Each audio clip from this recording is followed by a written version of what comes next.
Welcome to Our Pod, and by that I mean on Wednesdays we read. I'm Hannah. I'm Laura. And we are two best friends who do a deep dive into a new book series, one book at a time. Right now we are blazing through the Poppy Wars, and we are covering the plot of R.F. Kuang's first book, The Poppy War. But before we get into it, Laura, what are you reading, watching, and or enjoying? Okay, so I feel like it's been forever since we talked. Has it been forever? It has been a little bit forever because, first of all, we talked together and then just so much happened because it was like a long weekend. So there's like more time to read and write and relax, where you and I like met up on a Saturday. So really it's been like just a week almost, but it just feels longer. It feels like an eternity. I know. Laura and I also usually like chit chat throughout the week, and I feel like I've been busy with my move and Laura's been busy, so we haven't had like our how dare Hannah focus on her move and not talk to me about what I'm watching on TV. How dare she? But I did think today where I was like, oh, I kind of miss Laura, and it's just like you and I didn't talk every single day. Yeah. It's a very specific thing. I still sent you a lot of random thoughts. So you there's did. That. I just couldn't answer all the random thoughts. I know. It's literally impossible to keep up with all of the thoughts that I have. Even I can't keep up. Yeah. I mean, fair enough. I read 2 books in the past. In the past. It was past. Since we last spoke.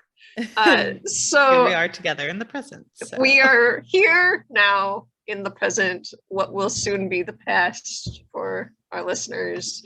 It's hard to keep up with this timeline. Hello to Hannah and Laura listening to this in the future. Hello,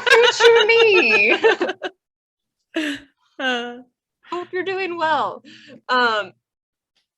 So I have been. Why are you laughing? I'm laughing because I looked over, guys. There's like almost a storm coming through, and my dog is like a little bit unsettled at the fact that we no longer have roommates. And I looked over, and she had the funniest look on her face, like, "Are we about to die?" And I was like, "No." And you're not afraid of storms, so calm down. Like, do you ever get where your dog suddenly thinks my they're dog afraid of is something? Very afraid of storms, actually. Oh, okay. Well, my dog is not, and she's not afraid of loud noises, but sometimes like when she's really high strung, she'll become afraid of those things in like a very specific way. And it's really hard to take seriously when she's not always like that. And I want to be like, calm down. That's not a real thing. Overreaction.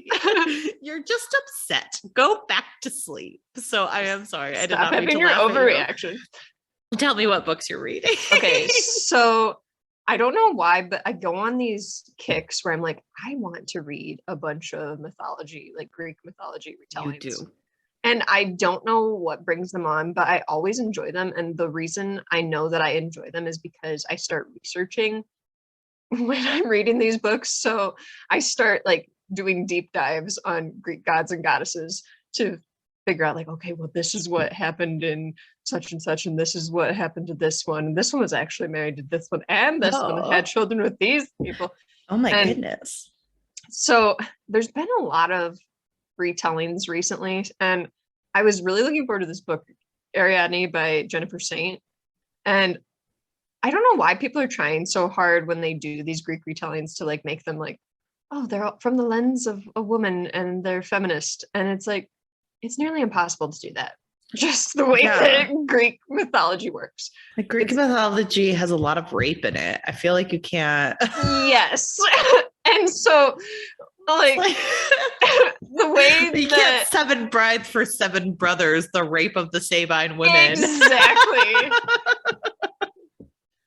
Oh my gosh. But yeah, and there was definitely sexual abuse in this story too, because it's about Theseus, and he famously sexually assaulted an Amazonian woman. Awesome. So yeah. But anyways, so the book was okay. I liked it, but I wouldn't say I loved it. I think it was just okay. And I think my issue is literally just that people think they're trying to like do something groundbreaking, and they're really not. They're not doing anything that groundbreaking. This is pretty rote. Because like people in the comments are like, I love seeing this through a feminist lens. And I'm like, was this a feminist lens? Or was this just, we get the point of view from a woman and she's like, well, that sucks that you left me on this island. So you mean all of us going through Robert Jordan's Wheel of Time? This yes. is a feminist text. I mean, I will say that just having a woman author, I think it was certain topics were handled differently. Had it been written by a man, it might have been worse. Fair. And I don't know that it could have been perceived as a feminist text.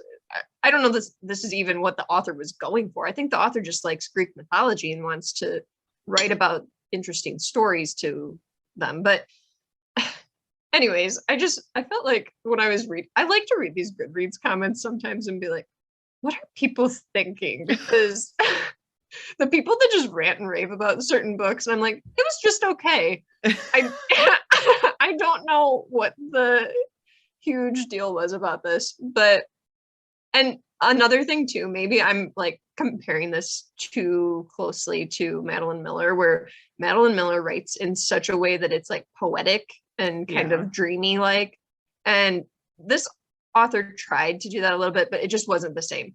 So there is definitely some of that to it where I'm being too harsh on this author probably, and judging Ariadne based on my experience with Circe and the Song of Achilles. So there's that. Fair.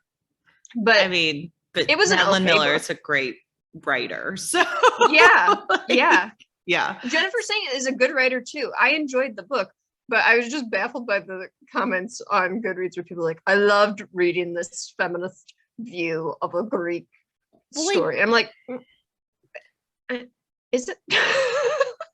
Part of me does wonder if, like, I don't know, as you and I become more and more like woke as the years go on, woke, yes, but also just like we get more and more involved in like critiquing books and talking about books. And as you do that, I think you get a little bit more like critical, just naturally, critical of critiques as well. Because like I think back to where I was when I first started reading books after law school, and I read like the Rosie Project, and I was like, this is amazing. And like I think if I revisited that book, I was like, how well do they treat neurodivergence in that book?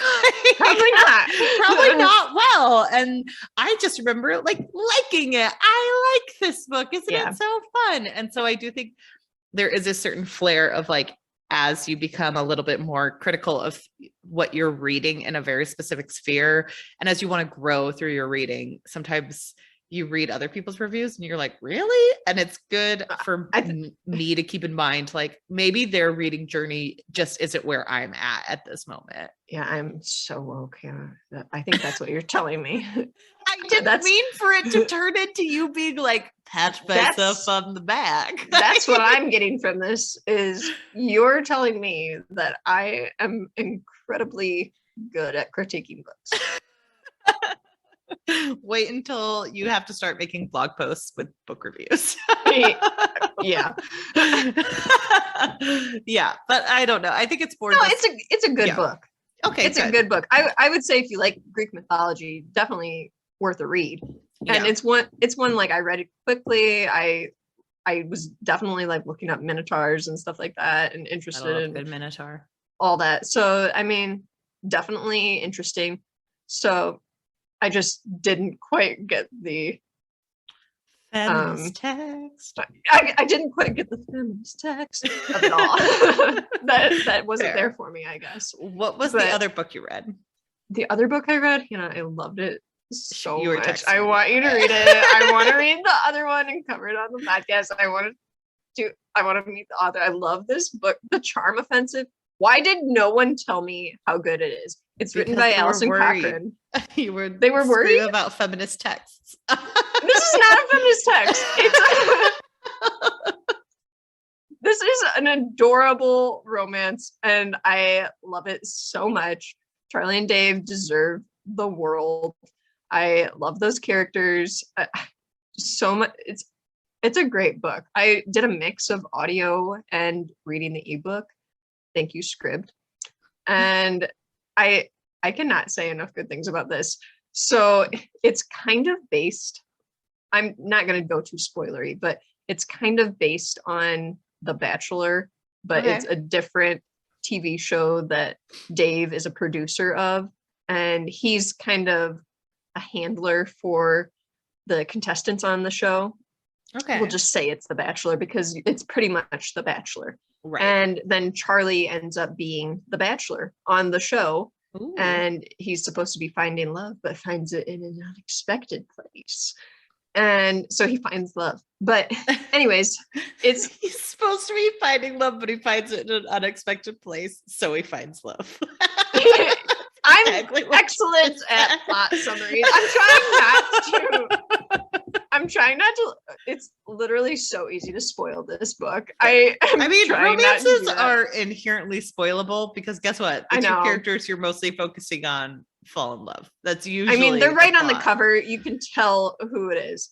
Yeah, but romances are not ones that you're like, don't spoil it. It's like, don't spoil the details. But guess what happens in romance? Like, two people fall in love. That's true. Yeah. So yeah, two people fall in love. And it's just such a wonderful book, and it's funny and it's sweet, and there's really great representation of social anxiety, OCD, queer representation. I mean, so many great things about this book. I know that I had seen some critiques that I could get behind, but being a white person, I cannot speak for them. There were people that wanted more like cultural representation for one of the characters. And I can't speak to that as I'm a white person and don't really know about that culture. So I can't speak to that. But I can see that being a very legitimate critique. So we say look up criticisms of people from that culture and see if you agree or if that aligns. Yeah. This was written by a white woman, so I think some of that we had talked about. If that had something to deal with like lack of cultural representation, if it was more supposed to be a lighter version of, someone who is Indian, correct? Correct. Yes. So if she was trying to like make sure that she was being inclusive, but maybe not, over analyzing something she didn't feel she could touch on. Right. Exactly. And also, I mean, it didn't really take away from the story that it wasn't included. So, well, and it sounds like it wasn't like she wasn't being problematic in a sense. It was more she just wasn't touch mentioned on it as much as some people would have liked to see with someone from that culture. So, it's a asterisk, not a don't pick up because. I would say definitely pick up this book because it's so sweet and so cute. I also just thought the way that she handled like mentioning the show and like kind of talked about it with like tongue in cheek situation. It was very well played. I really like that. And I'm not someone who watches The Bachelor, but I do have a very big understanding of how things go on with that show and understand like the literally cult following that it has. So it's easy for me to pick up on it. I guess if you don't understand The Bachelor, you wouldn't really like this book that much, but I thought it was a really great book. People should read it. Love it. Have you watched anything good? Okay, yes. So I watched Avengers. What one was it, Hannah? Age of Ultron. Watched Age of Ultron. Yes, Age of Ultron, continuing my Marvel journey. And it was fine. It was not great, but it's kind of well known as one of the least favorite of all the Avengers. And you know what? I wouldn't say it was terrible. No. I think the concept behind it is fascinating because I've also thought about this a lot where I'm like, what happens when like technology and computers become sentient and they see what's happening in the world? They're going to be like, they're going to use James Spader voiceover. And they're going to be like, you guys are done. You're done. We're sick of this. And we're getting rid of Boston Legal too, because what a terrible thing. That was a spinoff of The Practice, Laura. I never saw that. I watched some of Boston Legal. I just remember like that being on every now and then after some show that my parents watched. And I always just was so annoyed by that show. And I didn't even really watch it that much, just like the first few minutes, but I was like very annoyed by him and William Shatner. Why would you watch the show? I actually watched a little bit of Boston Legal, but that was because my parents watched it because they also watched The Practice, and even they were like, The Practice was better. This is just weird. This is just a grab. Yeah, this is just a grab with William Shatner going, I'm Denny Gray. So yeah. William Shatner just, you said you watched something good, and then you told me you watched Age of Ultron. Well, I watched Free Guy. Also. Oh, was that good? I liked it. Did I watch it? I mean, yeah. Okay. I don't think it's terrible by any means. I thought it was good. Okay, good. I like it. I watched that Leo Grand movie too. And I didn't like that as much as you talked it up. So. I told you it had caveats. The end was terrible. Yeah, I didn't like the end. I didn't like the end either. So I agree with you on that. But I liked the during parts. I thought the during parts were fun. And it was interesting. Free Guy's good though. Good. I also don't think Leo Grand is your style of movie. I think it's my style of movie. I don't know. I think I'm just like I didn't like the ending. It was just a really slow movie for me. I kind of like a faster pace because after like halfway through the movie, I'm like, what is going to happen here? This is just continuous conversations, and I'm starting to get a little bored. But I mean, nothing was bad. No, I know. That is my favorite type of movie, is one where just it's nothing happens. Burn. Yeah, I love when nothing happens. It had to be a really cheap movie to make because it's like the same set. I also love that. I'm such a freak when I'm like, I love watching just like simple movies and how they get made. And like, that was the only problem I had with that movie, where I was like, I wish it were better written at the end. Cause I just felt like a movie like that, you almost have to have it really well written and you can't feel it. But I did feel some of that. So, Free Guy definitely gives you the, wow, this had to be expensive vibe. Okay. So yeah. Sounds good. I mean, it's very much a Ryan Reynolds movie. Joint. So I mean, it is Ryan Reynolds. So what you gonna do? It's got his fingerprints all over it. What have you been reading and watching? So I read for Laura's birthday month, The Shadow of the Wind by let's hear about it. Ruiz Zafón. She's the only person I can convince to read this. Well, because you picked it for your birthday month. I probably wouldn't have read it otherwise. Lots of people love this book. Like, people reached out when they heard I was reading it, and they're like, oh my gosh, I love this book. It was fine. I still want someone to tell me if the Cemetery of Forgotten Books is a magical place or if it is just a random place where books are, because that is not like clear in the pages, and I'm so confused. Here's my thing with this book.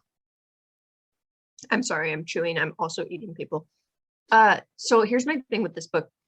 People have romanticized it so much because the author can write very prettily, and because there is a hidden place with books. Book lovers love a book about books. There is something about it that book lovers are just like losing their shit over if they can read a book about books. And the ultimate is like, oh, somebody has got a hidden library. But like, is it? I'm so confused. Okay, so this book, guys, it opens with like this. Hidden. There's like secrets, but and he brings right away. He is the Nynaeve of secret keeping about this graveyard of books. He tells everyone.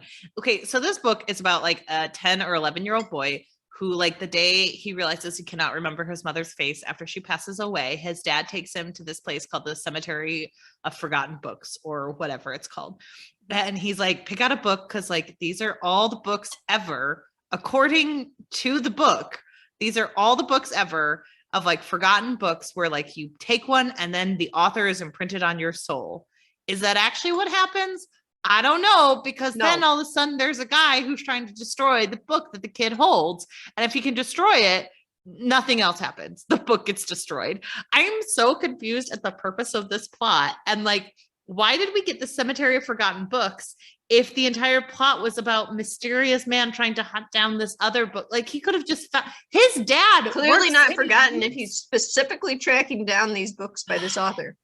His dad works in a used bookstore. You did not need the Cemetery of Forgotten Books for this book. You could have just had him find this weird book that he felt a weird connection to. But for some reason, we need this other plot line that has to deal a lot with the actual plot. I think with that author, though, it was a thing where it was like his books were only in that place because that guy had went and destroyed them all the other places. So you couldn't get it at a used bookstore. And I think that's what I picked up on just that specific one. But that doesn't explain the other books. You could probably get those at a used bookstore. How those books get into the Cemetery of Forgotten Books, because we find out how those particular everyone books knows about it. But everyone knows about it. And I'm just so confused and I don't understand. And like, there are other books written. This is one in a series, even though this book pretty much is a done deal. And I looked ahead and the next book doesn't deal with these characters, but the third book does deal with these characters and like makes a convergence of the two books together. It's like they bring back old characters for one less roundup. And I do think I have a theory that books that are like, this book is set in Barcelona and like, I believe this is a translated book. Yes, it is. It is translated. Yes, it is. And I think sometimes when books are translated into English, there is they lose everything and we're like, what? Yes, that. And I think like sometimes being a stupid American, I do not always fully understand why a book has like certain aspects that I think would be clearer if I was from the country it was originally for, because like I've read reviews where they're like, it's so great reading about Spain and Barcelona in this way. And like, it's really a love letter to the city. And I was like, didn't pick up on that. And then like, there are so many other things where I was like, did not pick up on that. And Laura was like, did it feel weirdly sexist? And I was like, honestly, it just felt weirdly Spanish. And I couldn't decide if it was like, if it's sexist because like he's sexist or if it's sexist because he's writing about the 1940s and 50s in Spain and men had like a certain language back then and we're not used to it as Americans. And I honestly could not tell you which one it was. So I guess I'm just a dumb American and this book was not quite for me. I gave it 3 stars, so I didn't hate it, but I am. This was one that I heard about on What Should I Read Next with Anne Vogel. And I heard about it a couple of years ago, but they talked it up so much in this episode that I was like, I have to read this book. It sounds phenomenal. Went out, bought it immediately. And then I just was confused because I was like, so many people love this book. They've made their handle on Bookstagram, Cemetery of Forgotten Books, etc. And I'm just like, I guess I don't understand. It was an okay book. But I'm like, I don't understand the hold that it has on people. And the only thing I can describe is that it's about books. That's the hold. It's also so long. It's just so long. I wish it were shorter. Yeah, and I guess people are just like, it's written so prettily, but like if it's written prettily and I still don't understand the plot, and like I don't understand at the beginning of this book, he has like his first like infatuation. And then that person has no bearing on the plot whatsoever. Like, I think it's like a blind Roman where it's supposed to be like someone's adolescence and them growing up. But like parts of it, I didn't feel like the person in the book who he's infatuated with deserves some of the treatment she got. It was very weird. And like, it seemed odd that they had to make that person a disabled character too, because it seemed like it was manipulative. I know. And then like, someone's coming up to her and whispering things, but that gets dropped. There's just like a bunch of dropped plot lines that like didn't make sense to me and I didn't understand. But I read it for Laura because she wanted to talk to someone. I wanted someone to talk about it with, and no one would read that dang book. I mean, there was a you reason. Wouldn't read that dang book because I asked you for like a year, and then when you were like, "I'll read some books for your birthday," I was like, "Shadow of the Wind, gotta read it." I did it. I read Hannah that was book. like, "Why did you make me read this book?" She was like, "I hate you," and I'm like, "Hey, no one will talk about this book with me. I need someone to talk about it." Oh, people on the podcast read this very long book and then talk to Laura about it. Yeah, I can send you. I think I have all the thoughts. some of the people we interact with on Instagram said they loved it. So I'll send you over Really? to them. Yeah. I'm more interested in the people that are like, WTF. Because that's how you feel. Yeah, because I guess I'm more not in the camp where I'm like, this is the best book ever. Right. I don't know. And there people who are like, oh, there's so many fantasy elements to this as well. I'm like, is there? I just don't know. Yeah. And then like on What Should I Read Next, the girl who said it was her favorite book, she's like, I read it all in a night. How? It took me over a month. I know. That took me weeks. No. Okay. It took you weeks to read it? Yeah. And you're a fast reader. Oh my gosh. Well, I was also reading other books. I mean, but still, I took breaks. I started it June 23rd and I finished July 4th. Yeah, that's long. Yeah. It took me over a month to read it. It was like the only book I had accomplished that month that I read it. Yeah, I was reading other books. I've been in a slight reading slump because of my move. Sure. Or doing audiobooks more than anything else. Mm-hmm. But yes, and then for watching, because I'm done talking about that book. Oh, come on. Let's do a spin-off podcast episode just only about that book. I've watched The Lost City with Sandra Bullock and Channing Tatum, and I thought it was really good. I mean, like, it was actually funny. I laughed. Like, there are very funny scenes. Some of the plot doesn't make sense, but honestly, like, it's a romantic comedy, so it doesn't need to, and it feels like weirdly perfectly modern and yet like kind of throwbacks to earlier romantic comedies. So I liked it. And then like Channing Tatum just does so well as like kind of the dumb everyman, and I'm here for him only doing those roles from now on because they're so funny and so cute. So Channing Tatum can do any role pretty much. I know. He was in Free Guy and he did some dance moves, and I was like, he can do anything. Well, and this movie was like weirdly stacked. I mean, not weirdly because it's Sandra Bullock, but like some of the actors, I was like, oh, really? Like Daniel Radcliffe is in it. Weird. Yeah. And so there's just like so many people who they call in and they're just like, yeah. But I very much enjoyed it. And then I've also been watching, to go with Laura's Marvel journey, I'm way ahead of her. Mm-hmm. And I watched Miss Marvel, the first couple of episodes. Yeah. And that I heard it's good. TV show is so freaking cute, Laura. I love it so much. I love her so much. I love all the little characters. It's weirdly layered.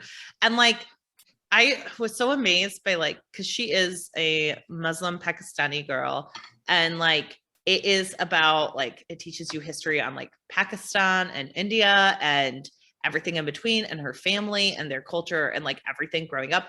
And like, she is Muslim. You see her going to a mosque and you see her praying, and it's not a big deal. Like, it shouldn't be. And it's like weirdly, it's not weird because it's not weird, but like, it's weird to recognize how little we see that on TV for Muslim characters. And I very much appreciate it. Her best friend like runs to be like on the council for like to like vote on things for their community and for their mosque, and it's awesome. And like, the friend has like critiques of the character going around saying she's Miss Marvel, saying like that she's doing bad things for our community because this and this. And it's like weirdly interesting to watch like all the dynamics play out. And I'm a huge fan and I'm here for it. And I loved it. My sister was home this weekend and she loved it, and just good all around. So that one is actually very much worth a watch. I have watched all the Marvel television shows. Everyone has different opinions, but that one's probably one of my favorites. But yeah, so I think everyone should definitely watch Miss Marvel if you are not like, if you're burnout on. I've heard a lot of good things about it, actually. And I guess this is my biggest frustration with watching Miss Marvel and liking it so much, because there's been a ton of like Marvel fatigue going on. And I recognize, not just from me, not just from Laura, from everyone. And I recognize like, yeah, I am kind of done the people with that have made it farther. This is you're talking about. Yes, the people who've made it farther down the line, who've like watched all the shows or watched all the movies and like got to phase 4 or whatever, the beginning of phases 4. And all of a sudden there's just like, I'm kind of done with Marvel. And I do recognize that because I feel it too. However, and this is like more critique of Disney than it is any individual. Like, I'm a little upset that it took this long to get actual representation of people who were not white men in something as powerful as the MCU as it stands now, or in Disney. Like, I'm so upset that it took this long, where people have like, it makes sense that they're sick of it, but also now it's like giving other people who aren't just sick of it, but also probably bigoted or racist or sexist or all the things, like fodder to say they just don't like Miss Marvel because they're done with it. Or that like, it's also giving Disney an excuse on the back end to be like, look what we did. We gave you a representation, and guess what? It didn't make as much money as the other ones did. And it's like, yeah, because you're doing too much. You're like putting out way too much content. Like, having this many TV shows is exhausting. I didn't really want to watch Moon Knight. I watched it all, but like I watched it kind of as a background because I was just kind of over it. And isn't it weird that you could be over like Oscar Isaac in a TV show? Like, I'll never be over you, Oscar Isaacs. Never. I know, but like I was like not in the mood to watch him. And it's like, I should always be in the mood to watch Oscar Isaac. Like, there should never not be a moment where I don't want to watch I don't Oscar. know why he's not the background on our phones. Right, exactly. So I just like, and I mean, like, Oscar Isaac is not exactly what I'm talking about, but like I do think that there should be some criticism done to Disney and the MCU based on this, because like watching Kamala like on this show is amazing.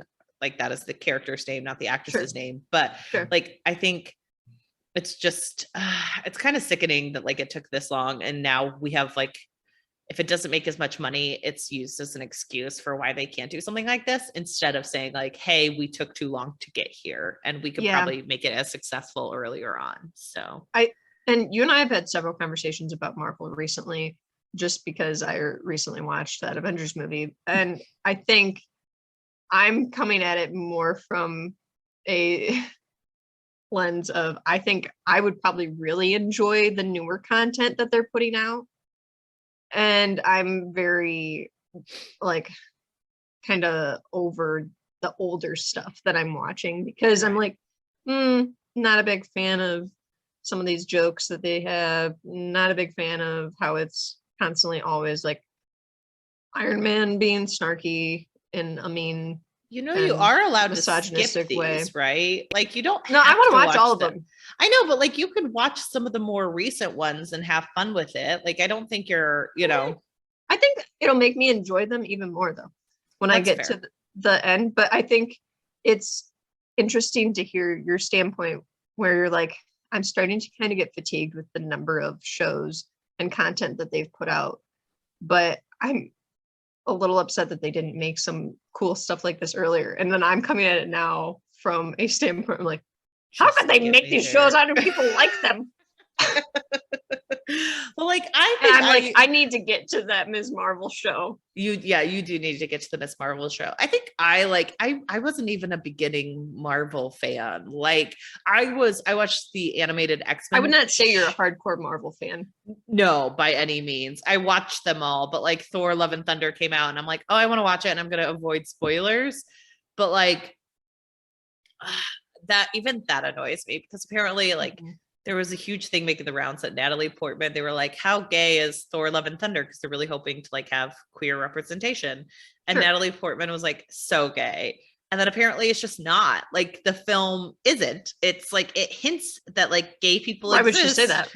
But, and like, because I think people mistake camp for queerness, because camp is like a queer type of aesthetic, and like something the queer community created, but you can't just make something camp and then expect it to be queer. Like, there has to be some type of actual representation. So you're saying what happened is it's more along the lines of like Disney being like, yes, there's queer representation in Beauty and the Beast live action, and all that happens is Josh Gad swoops through a man's arms into a woman's arms. Literally, that's what it is. And like, there's a huge thing about like and some of it is not like, I don't think it's that one. I do blame Natalie Portman and Taika Waititi for, because like they're literally on the stage being like, it's so gay. And it's like, no, it wasn't. But you are able to say like, yeah, we wish we were able to do some of this, but Disney does not let you. Like we did what we could within the confines of the Disney thing, because that was like when there's an Avengers Endgame scene where they're like, it's going to be the first gay character in all of Marvel, you know? And it was like Disney pushing that narrative, and then they killed him off probably. No, it wasn't even, it was worse, Laura. So like, this is a mild spoiler. So like, it was directed by the Russo brothers, who like, and one of the Russo brothers plays a man who mentions he went on a date with another man. The Russo brother is not even gay. So like, they didn't even hire a gay actor to play this person. And like that, and like in their minds, they probably were like, whatever, we're just throwing the scene in so like we can get like, okay, some like, we're going to show that it's not just straight white people, even though the Russo brother is white. But like, then Disney was like, oh my gosh, look at what we did. And it's like, they did nothing. You did nothing. You admitted that gay people existed. Like, that's not a thing. Like, yeah. So this apparently it's something similar, and I'm just like, okay, I get it, but also like, don't promise stuff, and like, don't assume that just because it's camp it is queer. Like, give people actual queer representation. I'm mind-boggled. I haven't seen the movie yet, but from what I've heard, like the previews are very bright and shiny, like the lettering on them and everything. It's like, ooh, well, you'll like Thor Ragnarok, I bet, because it's fun and bright and interesting, and everyone loves Thor Ragnarok. But I'm interested to see what Thor Love and Thunder does. I also think like there's a huge critique, we won't get into it, but like phase 4 of the Marvel universe is all about like the realities of being a superhero and like the trauma that comes inherent with it.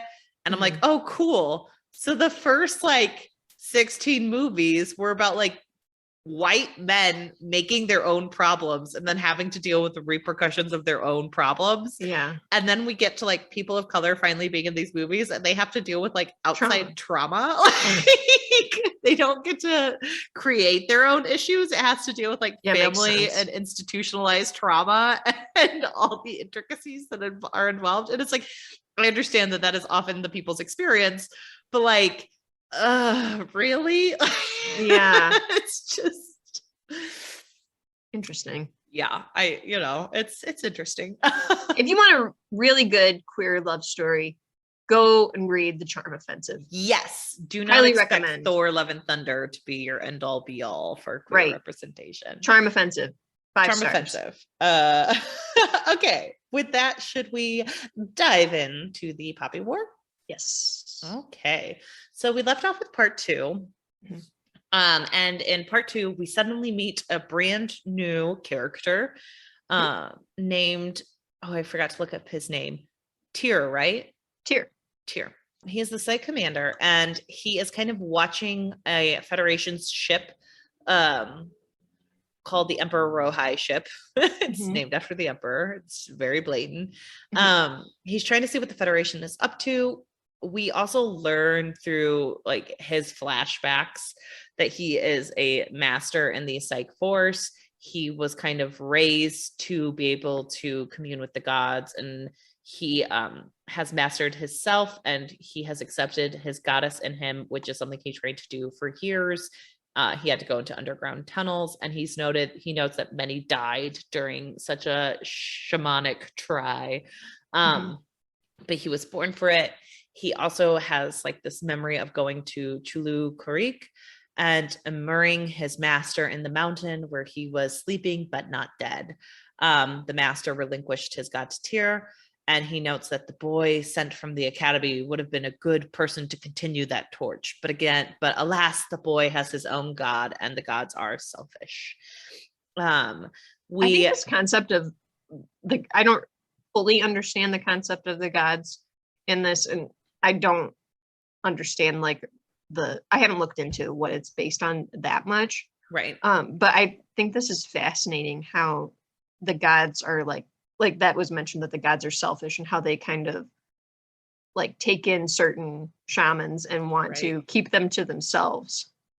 I do think it's interesting, and it's definitely something that is overlaying the book and something we can definitely discuss on our like wrap up episodes and such. But like the gods themselves and the way they work with this world, it's very interesting because it's almost like the gods believe they're above it all, but they still have all the same feelings of pettiness that like gods do. And I think like Jiang is a character who often points that out, and like no one else recognizes it as much as he does, or the gods. You know, it's a very interesting take, and I can't wait to see where the books go with this kind of thought process, because it feels like Kuang is adept enough to know what she's talking about.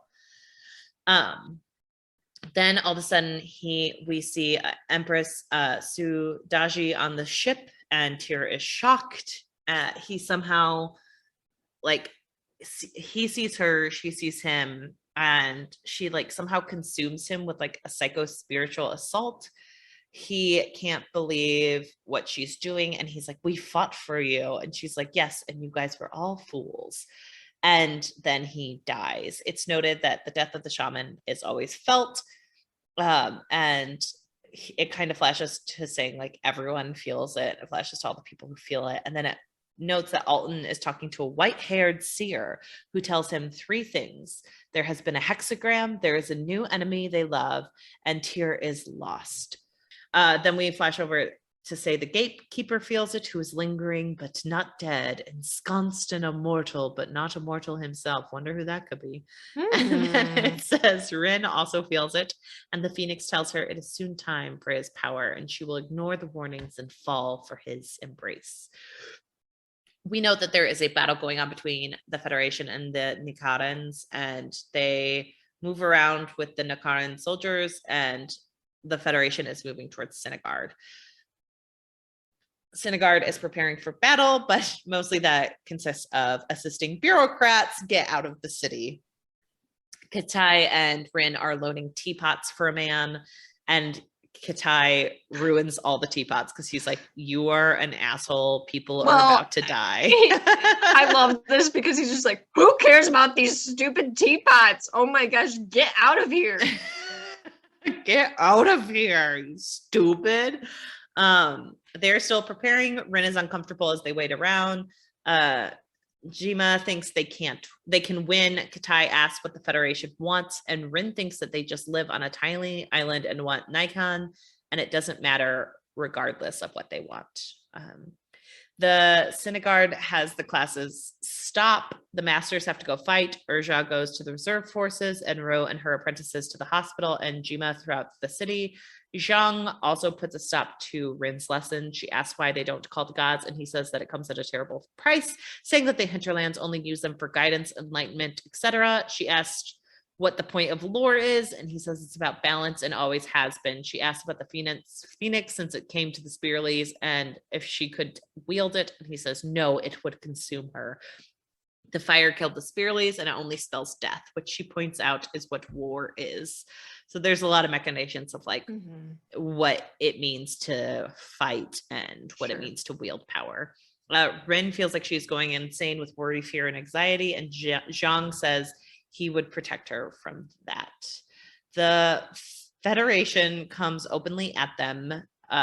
They kind of expected, I love this because it was like their whole assault is an entire fuck you to Sunji. Yeah, pretty much. Because like Sunji says that you should always like fight from the higher ground, and you should like kind of it's all about like having this almost respect for war.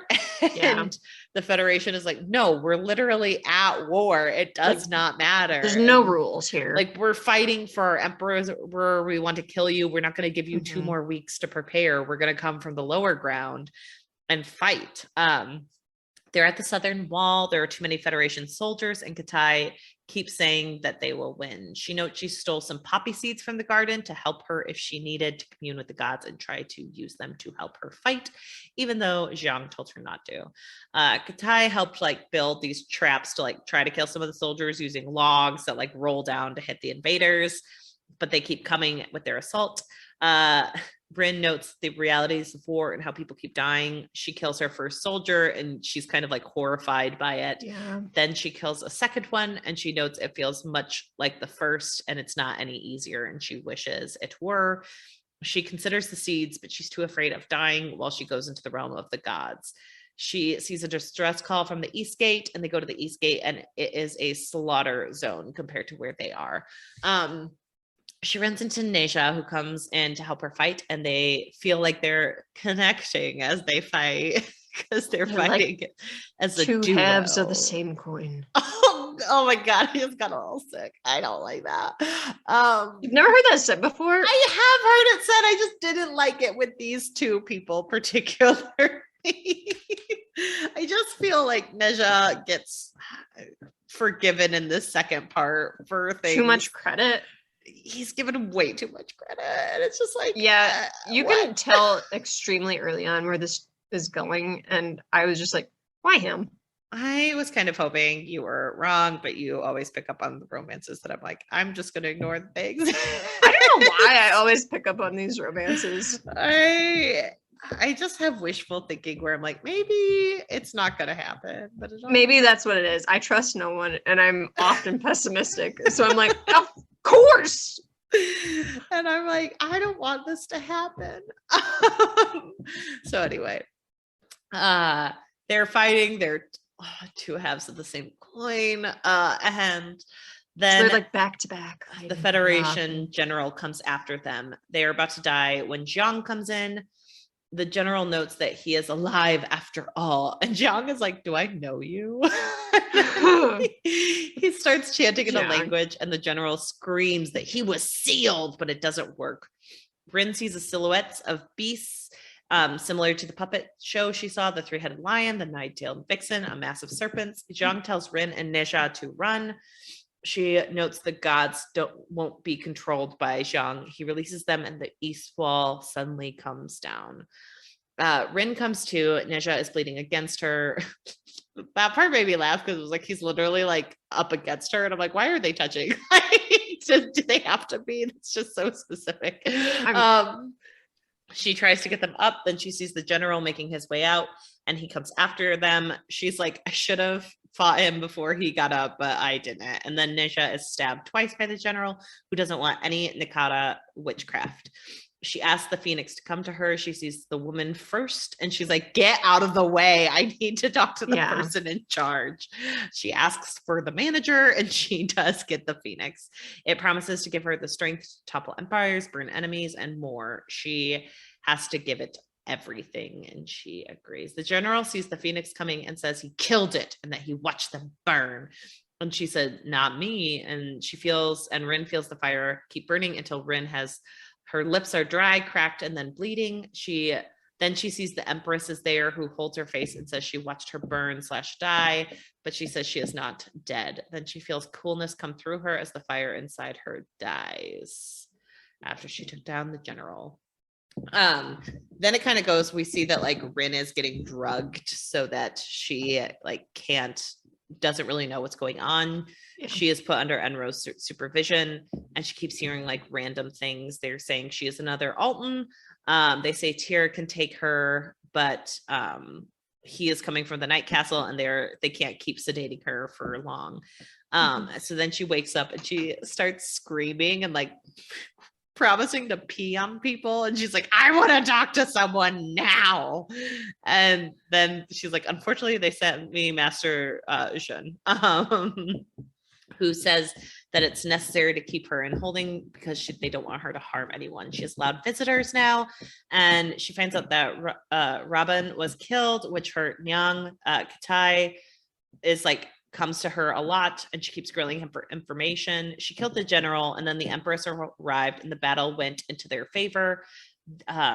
They were all spooked by Rin. She finds out that Jun believes she is a spirally. She tells Katai that she doesn't know how she did it, noting that he is an atheist and he wouldn't believe her anyway. And it's like, you started a fire, maybe trust your friend a little bit more.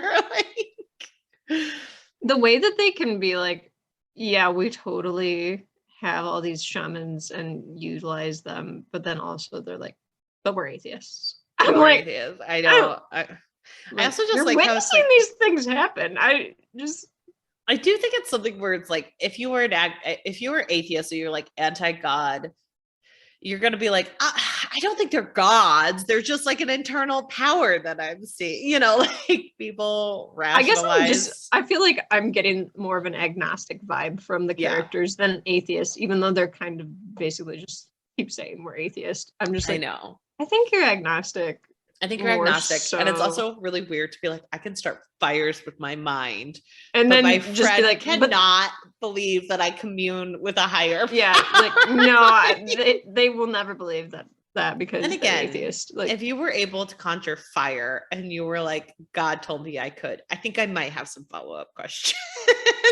the other thing too, though, like in terms of this book, like Katai is like very understanding as far as characters go. So I think it's odd that Rin's like, he'd never understand. It's like, right? You would never understand Neja.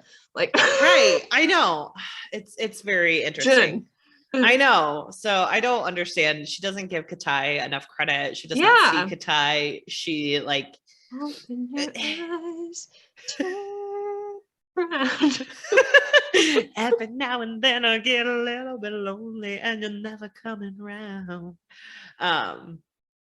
Okay, but so she says that the Federation massacred all the Spiralies, but he's like, well, Alton survived and you survived, so not all the Spiralies. He also says that the other thing too, like there's obvious physical differences between Spiralies supposedly and the other Nakatans. So why has that not been found out before? Or is it just their power is the only thing I think like, well, they that say separates them? This is me questioning. Well, they say like Alton has the red eyes, but we kind of learn later that that's not like a given that all Spiralies have red eyes. That's just him. So I do think that there's a little bit of like miscommunication where they're like the one Spiraly in all existence has red eyes and like no one talks about the Spiralies. It's the Fight Club of people. And like taboo. And like they base their impressions of an entire population off of one person. So they're like, they all have to be like Alton. She doesn't have red eyes, so clearly not. Yes, like and like it is noted that they're like, well, she's dark, so but it's the whole Rand from Wheel of Time thing where it's like, well, he's from out of town. So it's like she's from the poor place. She's from the poor place, so of course she doesn't look like the other people. So I think there's a certain level of racism and like xenophobia and everything rolled into this particular brand where they're like, oh, I guess you're a Spiraly. I guess we need to like realize that Spiraly women existed and they might have looked different than right. So yeah. She also finds out that Neja is alive, but he's in like precarious, dire straits and he may be crippled. And Katai is like, I hope he dies. And she of course is like, don't say that, we're at war and I had a connection to him on the battlefield, so you can't meet him anymore. We must now give him the benefit of the doubt, even though he didn't earn it and he literally mutilated people months ago. Terrible to me just a couple of weeks ago, but I love him. I think even though he beat up people to a pulp and physically injured them so they would get kicked out of the academy, we really misjudged him. He did a lot of terrible things, but he has a great smile. He's so pretty and pale. His hair is really shiny, Katai. You can't overlook that. Edward Cullen rules.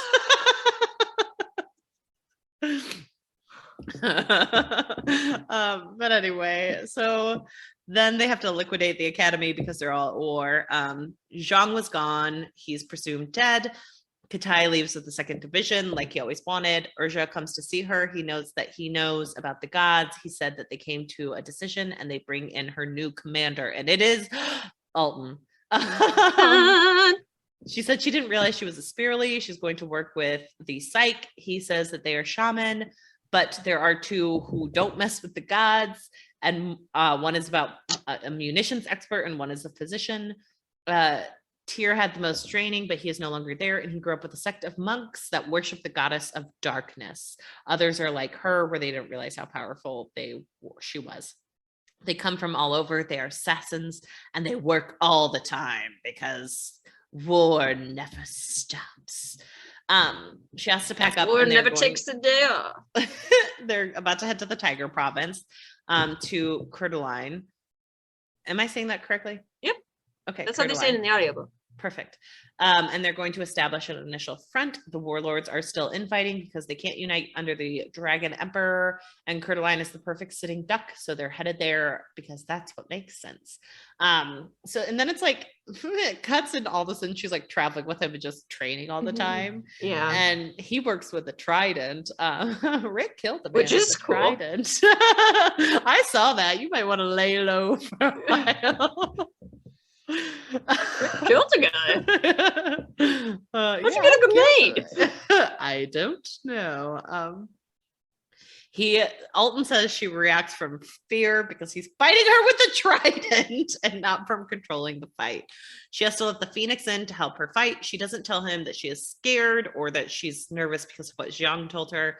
But she does know he is more direct at his teachings than Jiang, who is frustrating, vague, absent-minded, and deliberately obtuse.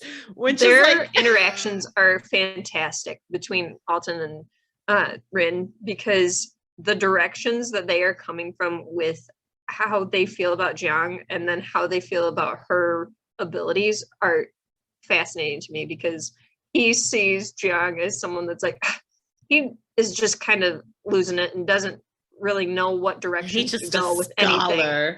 Like, don't listen to him. Yeah.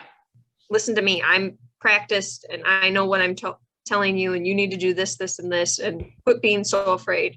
And she's like, no, I'm legitimately afraid. This is a lot of power to be dealing with, and I am afraid. Yeah. I agree. I think it's very interesting to see like how belief systems get kind of instilled, and like you're working, as we said in my mediation training, you can't work from position based, because position based there is no give. You have to work from an interest base. So his position is you shouldn't be scared. You need to fight. You need to let the Phoenix in, instead of the interest is making sure she's secure in her power. And if he could do that, he would probably be better at it. Lawyered. When you started that, I knew I was going to say it. Except I was trained as a mediator, not as a lawyer in that scenario. She asks why he fights with a trident. Sorry. And she also says that she feels like Alden is a good older brother. It is said so many times where it's like she loves him like a brother. It's a brother thing. It's a brother thing. Well, this to me was a little confusing, because like before, when they were at school together, she definitely mentions like how she thought he was hot and she had a crush on him and she was curious about him. And then like in the second part, it's more like thrown in your face constantly, where it's like, love him like a brother, just respect the hell out of him like a brother. I do feel like there is a certain sense of like, if you're seeing someone from afar, you have that like you're enamored with them in such a specific way, and then the second you talk to them, you're like, oh, never mind. I guess maybe I was just kind of too quick of a change for me. Maybe I actually bought it just because I am someone who That's gets fair. a crush on someone and then immediately loses it, so and changes their mind. I was like, I liked the idea of you more than I actually liked you. They're like, hello, my name is, and you're like, never mind. You lost me. You lost me. I don't like the sound of your voice.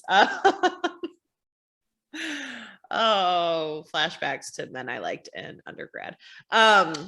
She asks why he fights with a trident and not a sword. He notes its longer reach and he has like a little bit more control this way. And it is something he got from the island. He teaches her to call the god and direct its power. He says it's like a prayer. She notes Young didn't teach her a lot of this, and he says it was because he was a scholar and Alton is a soldier. He says that Zhang was right to be cautious, but they can never understand the gods fully. They just have to do what they can.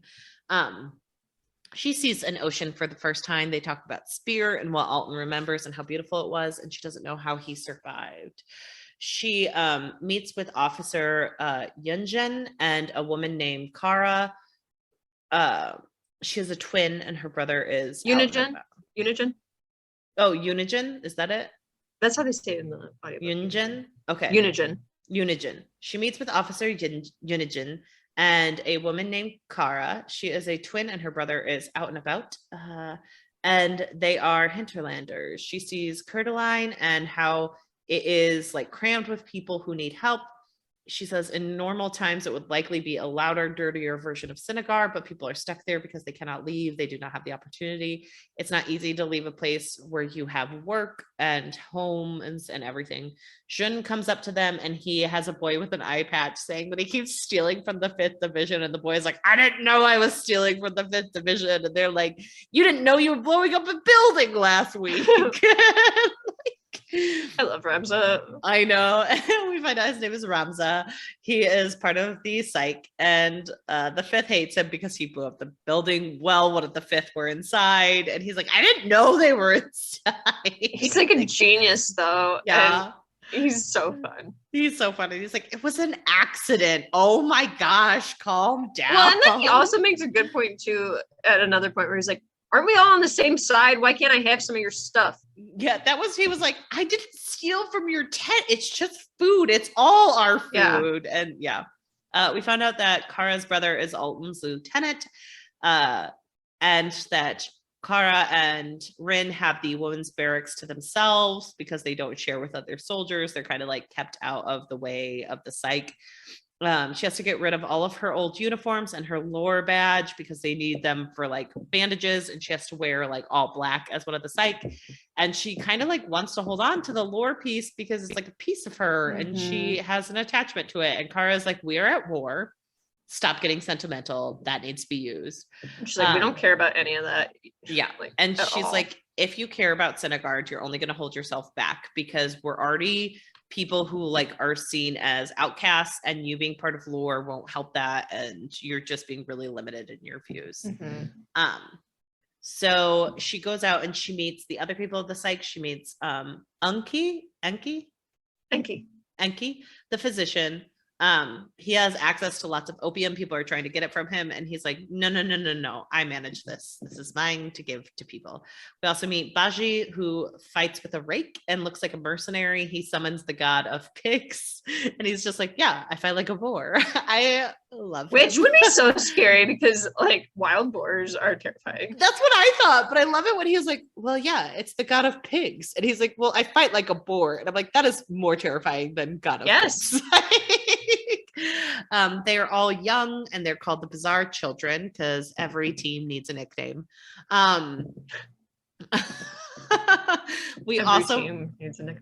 Every team needs a nickname. We also meet with Aracha, who is in water form at all times. And then we meet Unigen, who can turn into a fox and shapeshift. And Frid is like, that's weird. And Unigen is like, you set things on fire with your mind. I was gonna say, I feel like none of them are in a position to be like, this one's weirder than another one. Right. She's kind of like, don't, or Unigen is like, do not throw stones in glass houses. They're renegade. And then we know Kara is an anchor twin with oh my gosh, I just listened to his name, but Shagan. Okay. She is an anchor twin with Shagan, but they cannot mirror well, and no one can do that anymore. Which, do we even learn what that is, or is that just like a throwaway line where I'm like, that's gonna come back later? We find out what anchor twins are, but do we find out what mirror welling is? I think we do. Oh, we do? Okay. Not in this book. I know, but like in this book we don't find out, and I was like, well, can't wait to read the next one where we find out. We don't in this book. Yeah. And then Suni comes in, and they like are kind of talking to him, thinking everything's going normally, but then he starts a fight with everyone. He looks like he has thick hair all over him, and he channels the monkey god. And there are some derogatory jokes made about this by the people in the group that I did not love. But as he's fighting with them, suddenly he is comforted by Alton, who brings him down from his fighting stance, and he like comes back into himself. He's having an internal fight with the gods. Yes. Sorry. Yes. Not with the other members of the Cike. Right. And then we kind of have like a moment where we kind of do an outset of what's going on with the war. Rin has to sit around a lot. She gets closer with Ramza, feeling like he's an older like Kasegi. And she's helping with the fortifications. Alton seems out and about a lot, saying he's busy and he has to talk to the warlords who are all useless. It's noted that the ox is like a slimy politician warlord. The ram warlord is insecure, and Jin has him by the ear, and they all hate the Cike. He notes that they're hated by the militia due to having an access to psychedelics, and they think it's all nonsense what they do, and they don't believe in shamanism. And she's adjusting to the lack of structure. They all try to strategize what to do. They plan out a way of getting rid of a supplemental troop fleet at the river.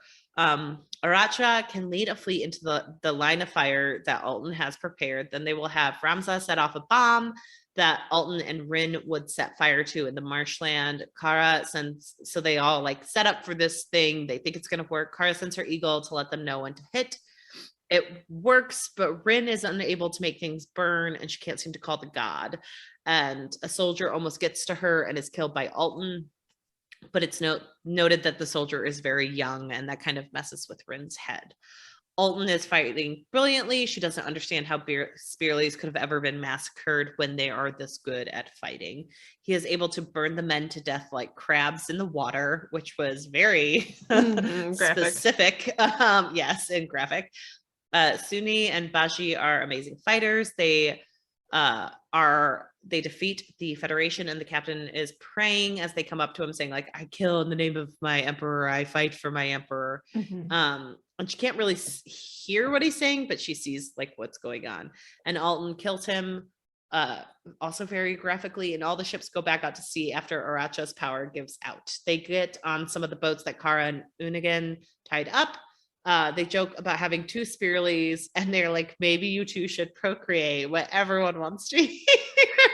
Like, which is so random, and also like, don't ever say that. Like, no. Do you know how many times someone has told me that I should make sure I marry another ginger so we could have ginger babies and support our quote unquote race?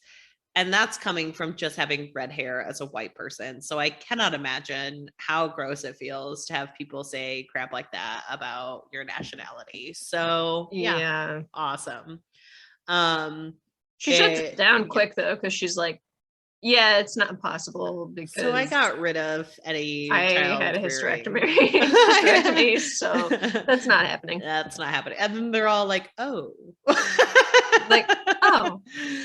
Similar to how most people react when you mention anything related to women's health. Oh, change subject. I've been told that I should procreate, and then I'm like, I don't want to have my own children. People get very uncomfortable. Or they say, maybe you'll change your mind. And I'm like, I'm 31. I think the mind has been made up. Like, so they talk about the Spearleys being the last of their kind and how it was the Queen of Spears' fault.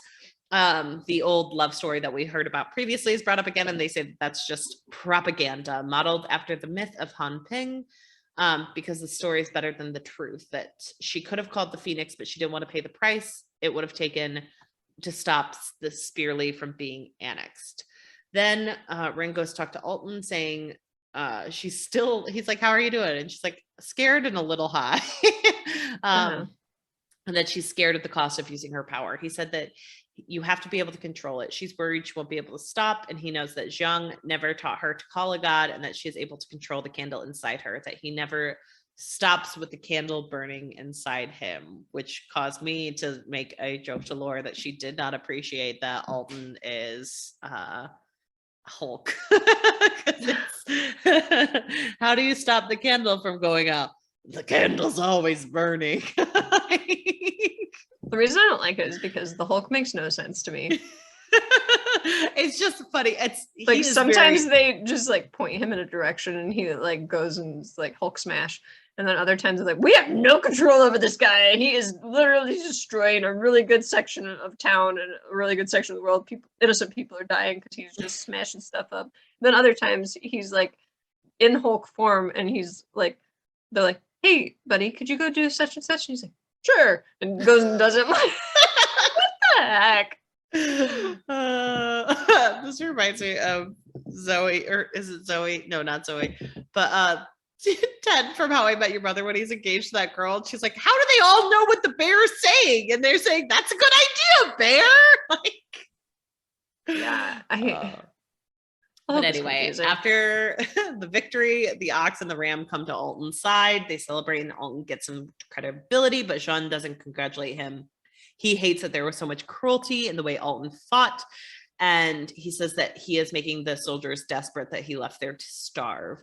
And now they are going to retaliate and they're going to be even more dangerous. Again, this feels like there's a lot of structure to war that does not always make sense. But the Federation comes in with a white flag and they say that they think it is a trap. The Ram warlord wants Alton to take care of it and decide. And Alton states that they have to at least make it look like they accept to try and end the war.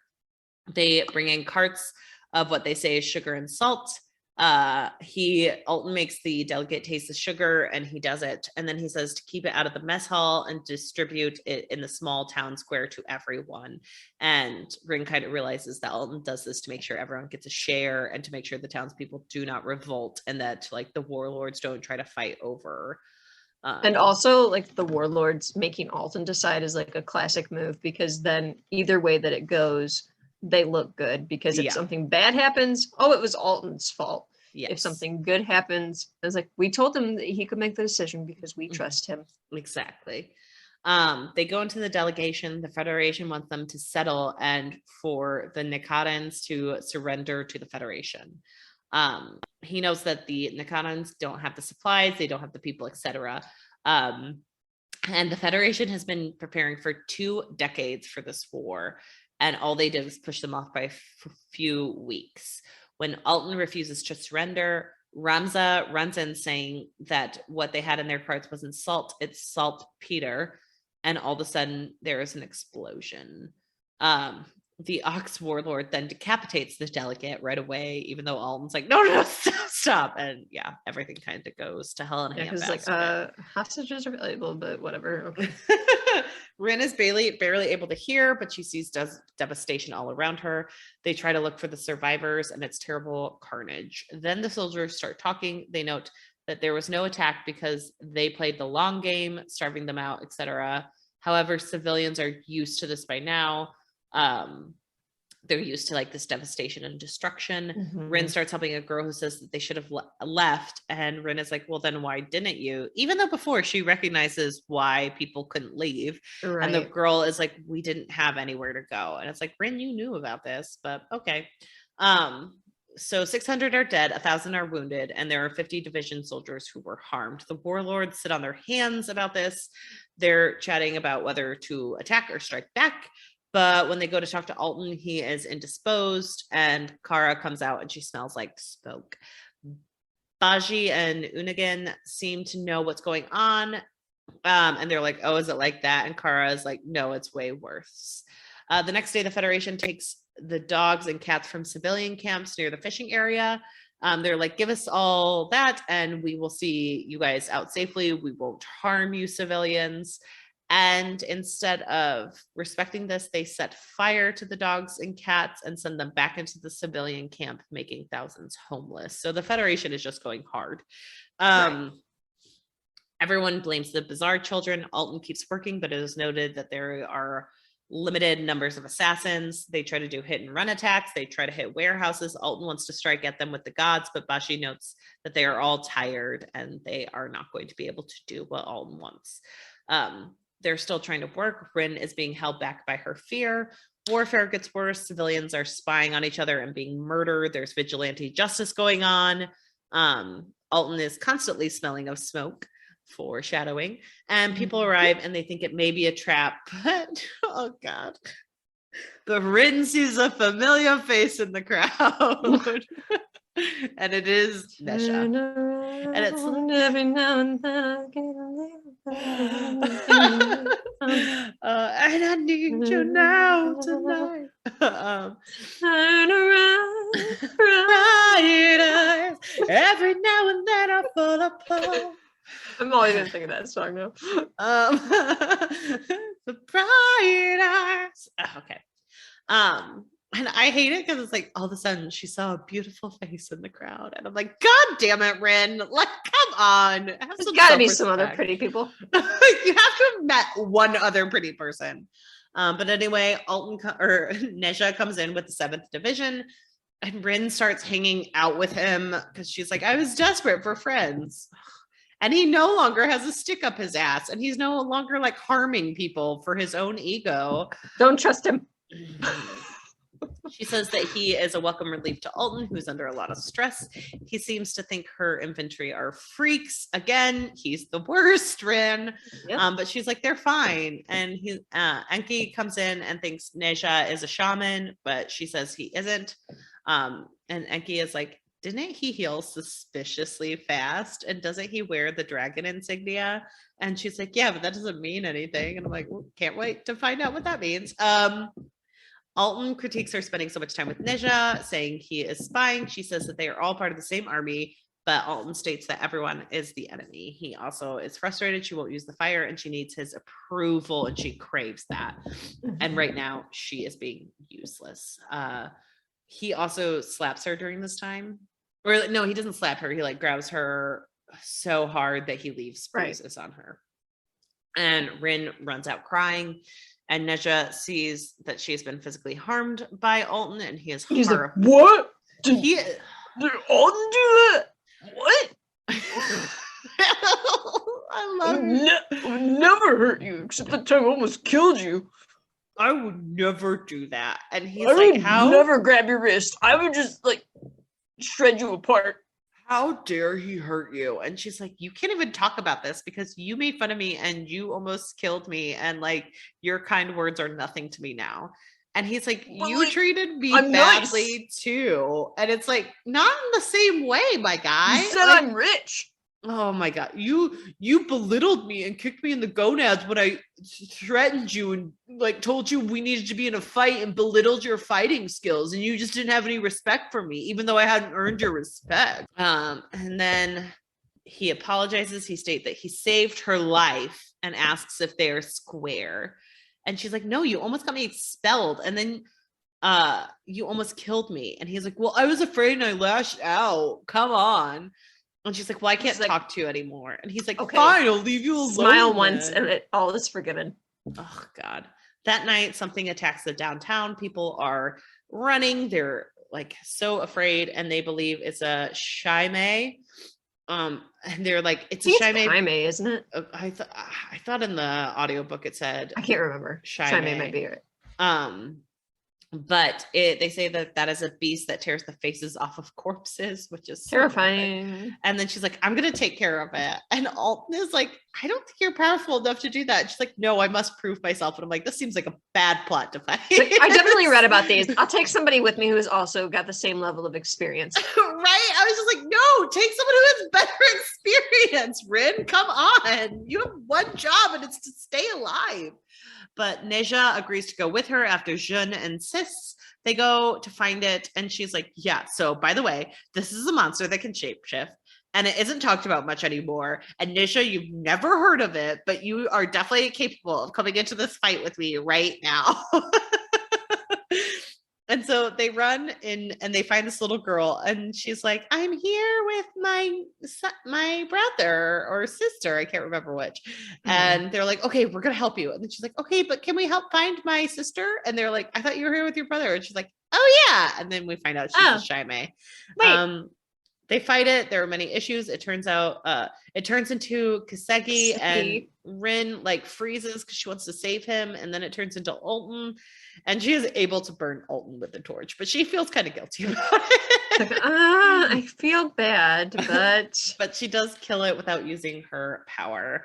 Neja was knocked out during all of this. He apologizes about because he was like stopping her at first, like, don't hurt that little kid. Like, don't do that. It's a baby. That's a little kid. Don't do that. And so on the way back, he's like, yo, I'm really sorry. I froze. And she's like, I froze too. Don't worry. We're the like same. The same.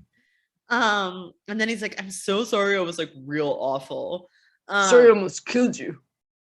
We're cool, right? We're cool now. I apologized. I'm great now. I'm you love me now, right? I'm Neja. she tells Alton that the Shaime is dead, and she can't believe she killed Alton. And it's like, how like much does the Shaime mess with your head? Because like, I understand it's hard to kill something that looks like someone else, but the amount of guilt she has where she's like, I can't believe I killed Alton. I'm like, you didn't. I guess I'm thinking it's got to be some kind of like hypnosis type thing where it's a glamoring situation. It must be. And she wonders why she doesn't have the right anger like Alton does to fight with fire. And she wants to talk to him, but she can't. She keeps training with Alton. He's frustrated because the fifth use her relationship with Neja because Alton is difficult. Then we jump cut to them because all of a sudden they're like, oh my God, someone's here. And they're running up a tower where Kara says she is hurt. And he's like, is it your brother? Is he back? And he's like, is he okay? And she, like, they're kind of overlooking the tower and they see a guy with white hair coming up on a horse. And Rin is hoping that it's young, but it is a younger, thinner man. They try to like open up the gates, but no one wants to open them up. And Baji is like, open it now. And they let him in and they start saying like, he's here. And they ask him for things like, do you have the schematics? And he's like, I need a minute because he just arrived. We found out that this is, oh my God, could you say his name for me? Shaigan.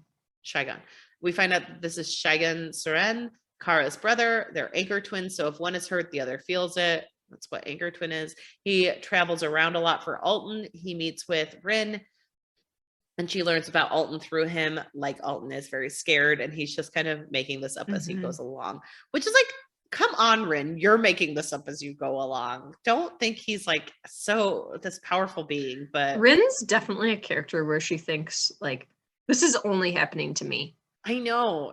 And it kind of bothers me a bit. Yeah, it kind of bothers me a bit because there's so many other characters that have literally the same type of issues, especially Alton and also more, where it's like, okay, I get it that she is the main character, but there's so much of this where it's like, this is only happening to me. No one could understand this. Right. So we're probably only going to get through part 2 in this, so I don't want to ruin part 3 just based on how long we've been talking. But like, I think we could probably finish up part 3 rather quickly. And then I definitely want to delve into some of the themes of this and small spoilers for next week's discussion. But like, I do think it is something to discuss where like we grew up with certain reinforced stereotypes in books. And while I think this book is different because there's better representation and this is built on a history, I do think that there is a certain flair of like Rin is not like the other girls going on here. And Rin is like almost chosen one territory. That creates a little bit what I'm like, Alton is incredibly interesting. And I feel like we're not getting as much of him as we should be because of like mystery or all these other things. And that's definitely something to talk about in our character episodes and our wrap-up episode. But I had some thoughts for the like specialness of Rin in this book that does not seem to have the legs I wish it did, if that is the theme we're going for. The specialness that doesn't seem necessary. Like I had to re-listen to at least at this point. Exactly. Well, and I had to re-listen to the end of the audiobook to like help me. And there was like a moment where it's like, you're just so special. And I'm like, is she? Barely. Like, I don't understand. Like, I think we didn't give Shagan enough credit. Right? He seems extremely special. He seems and Alton seems special. It seems like we're around and they're many quite modest. Special people. And like, is it Rin wants it the most? Like, what is it? What? I can't put my finger on it. I can't quite figure her out. Yeah. So I can't wait to talk more about that because I had some thoughts about this as time. But yeah. So anyway, it's strange. And she thinks like Alton, she's like, oh my God, Alton's overextended. Alton has to try. Wait, and what?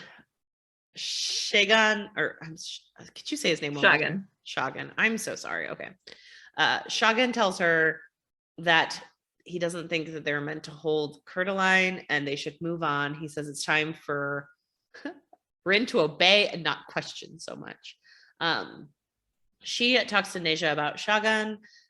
They're entering into a battle where Neja is taken all of a sudden by like this gas. Like all of a sudden this gas kind of envelops them. They can't really breathe. And she wants to go after Neja after they grab him, but Alton refuses. And she was like, he was yards away. And Alton is like, you can't save everyone. And then what happens is amazing. He goes in and gets a prisoner of war. Oh my god, I forgot about that. He won because he reveals that he has a gas mask.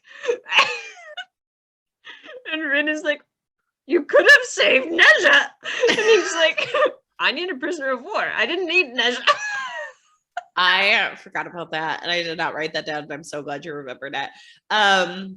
I love it because it just like made Rin so mad. But also Rin, like, Alton is not wrong. Neja is useless. You just like him. You're the only one. You and the other characters like keep telling her all the time, like, okay, like we get it. Like it's Neja. What? Like it doesn't matter. Oh my god, we're gonna get to it. But there's a part where I'm always like, what the fuck just happened? Like, anyway. People are afraid and they want to leave after the gas mask attack. She fights with Alton in front of Jun about leaving Neja behind, and later Alton strikes her. And she can't believe he like hit her. She blazes and she takes in fire, but he fights back, and she is shocked by how much anger he can take in. And he is pleased, and he says, so that's what it takes. And she says, fuck you. She goes to Shagan, and he says that Curtaline is done for. He says that she shouldn't have gone so far for Neja, and she says that Alton isn't human. She tells him she's being haunted after saying she wants to be able to fight like Alton. Shagan makes her a mixture so she can show him what she sees when she goes into the realm of the gods. They go to the Pantheon. They see the woman there, and she says that Shagan knows who she is when he's like, who are you? And she's like, you know. And he's like, you should have been a Murd in Chulu Korik. And she says it can't keep her. She fights with Rin over the need of power, and Shagan gets rid of the woman when his eyes glow, saying he's the most powerful shaman who has ever lived. Then he takes Rin to a new area, and it's kind of like talked about how it's almost it's not a real space, but he has to make it real for her so she understands. And make it real in her mind. Shagan knew about this place because Nikata is primitive, and like hinterlands are taught not to think of things in the binary, and like it is a state of being, not a place. He takes her to a hexagon altar where the guardian of the hexagram, Talwu, is, and it is 65 different combinations where the goddess can cast the characters and give Rin Rin can cast the characters and she'll get a reading from Talwu. He says that she can't read the future, but says that there are forces at play and they can kind of see how they're being shaped currently, and you only get to do so many castings. Like you only have to get like it's like one a month, which is such a funny, which is random boundary. Like you get one a month and that's it, no more. No soup for you. Come back 1 month. 1 month. She first asked Talwu what the Phoenix wants her to know. And I love this because Shagan is like, I can interpret for you. You won't know what she means. Yeah, basically. So like pretty straightforward. And it's like, Shagan, you don't even know what she means. It's like, I feel like Shagan is more like a character where he's like, you're not gonna get this, but I'm just gonna interpret it for you because I've been here before and I have a greater understanding of things. Even if I don't fully understand things, I know more than you.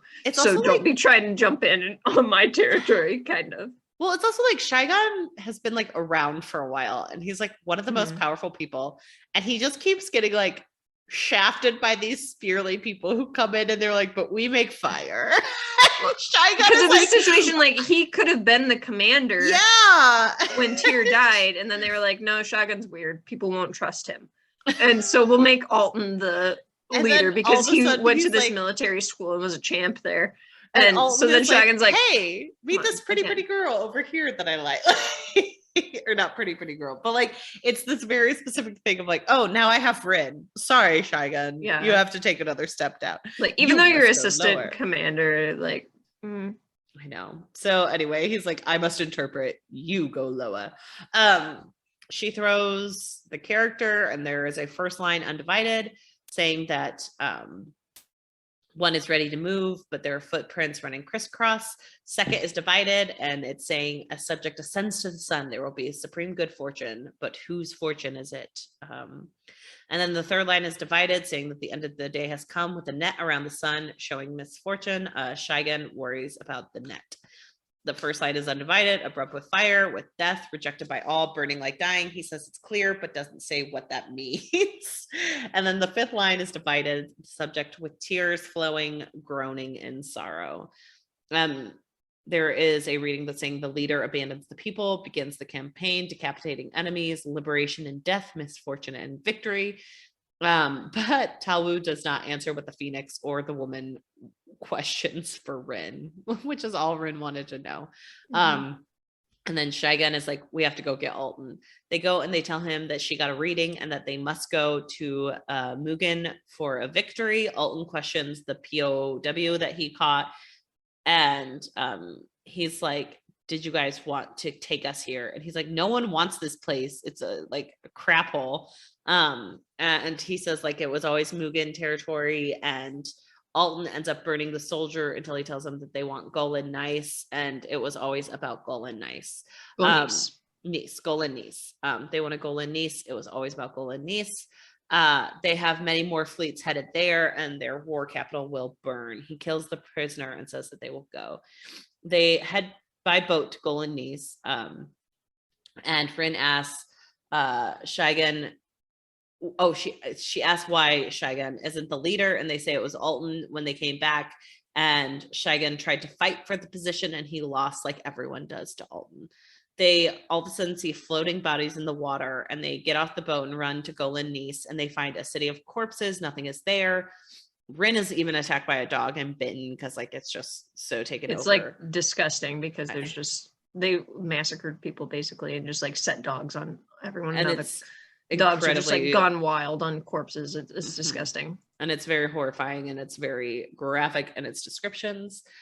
And then suddenly we have like a little bit of a shift where she's like, I bet Katai is still alive. And I'm like, how do you know that? And she just starts screaming his name. Because I would know if he were gone. I know, because he should be there. And he comes out, because that's how this works. Yep. They walk around. He asks about Neja, and she breaks down, and he lets her cry on him, which was one of the weirdest moments, because the last time they were together, he's like, I wouldn't mind if Neja was dead. He's like, I don't care about Neja. That guy's been a jerk to me forever. I don't get why you're obsessed with him. And I was like, I miss Neja. He's gone. I know. She starts crying, and he's like, I understand. Come here, friend. It's like, what? I don't understand. Then like Kara comes up and she's like, we need a debrief from you, Katai. We didn't know you'd be around. And Katai says that they were always doomed. Urja wanted the warlords to come to their senses with the fighting, but they didn't. The Federation came in, they filleted Urja alive, which shocked me. I was kind of shocked that Urja dies off screen. And then everyone tried to surrender, but then after they confiscated the arms of the men, corralled the soldiers, and marched them out, they beheaded them. The Empress fled, which horrifies the bizarre children. And at one point, they said the beheading was taking too long, so they started gassing people, and they took out the second division.